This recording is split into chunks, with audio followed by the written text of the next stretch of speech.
So we're going to talk about the biggest mistakes that candidates make when answering their Amazon interview questions.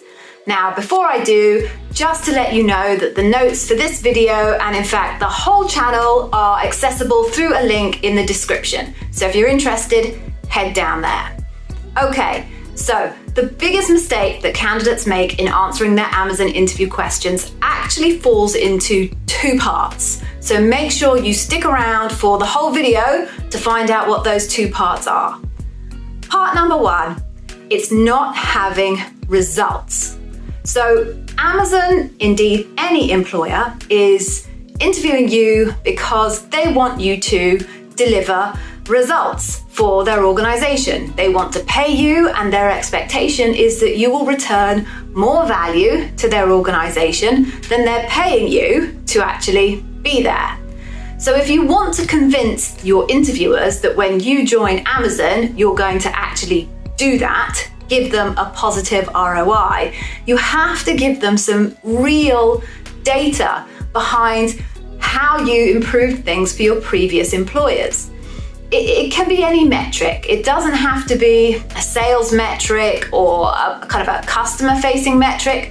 There are lots of people in organizations that do jobs that are high up the funnel, and therefore they can't come up with those type of metrics. But you do need to tell them how you move the dial.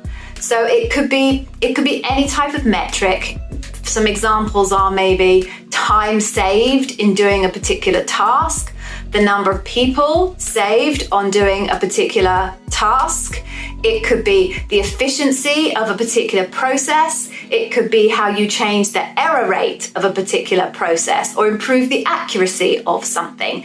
Anything where you can show it started at point A and ended up at point B because of your contribution. And of course, point B has to be a more positive outcome than where it was at point A. So that's the first thing. At the end of every single one of your examples, you really need to tell the interviewer some kind of data point in terms of how you delivered an improvement.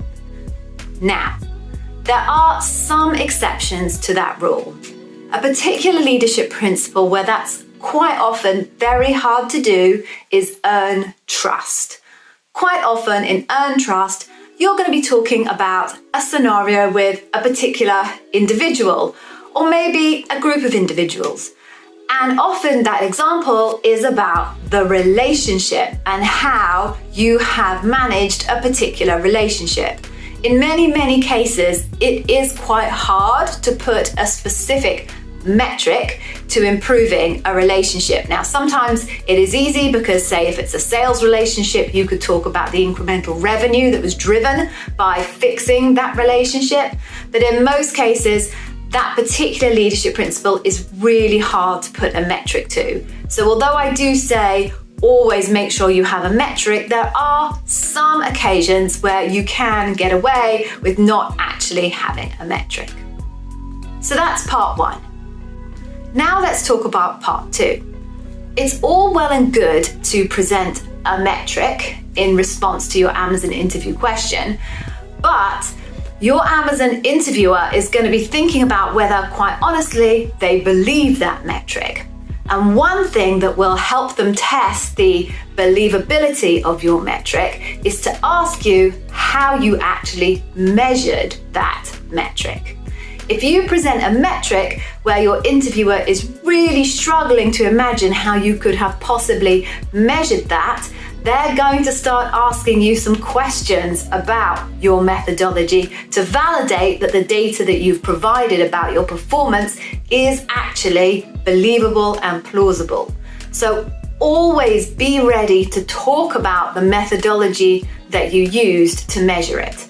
You don't have to proactively mention that methodology when you're talking about the metric, but you really have to be prepared to speak about it in case your interviewer asks you. I have to be honest, I, as an interviewer and bar raiser, on a number of occasions did find myself catching out. And I say catching out, not that I was intentionally trying to catch a candidate out, but very clearly recognizing that the data point that they had given me was going to be contextually quite hard to measure. So my follow-up question was to ask the candidate how they actually went about measuring that. And on a number of occasions that I can recall, the candidate was not able to explain to me how they measured it, which then, of course, led into question my belief about the metric that they gave me in the first place, which then undermines that candidate with me as the interviewer and creates some kind of a red flag in earned trust. And if a red flag occurs in earned trust, it will be talked about at debrief. And then your other interviewers will start questioning themselves in terms of the data that you gave them if they didn't ask you about the methodology you used. Now what you need to do is click on this link here and go and grab yourself one of my free Amazon Interview Wiz Academy Customer Obsession Masterclasses. Watch that and you will nail every single customer obsession question asked of you at your Amazon interview. Or if you'd like to do that later, check out this video here for more great Amazon interview bar raiser tips on interview strategy.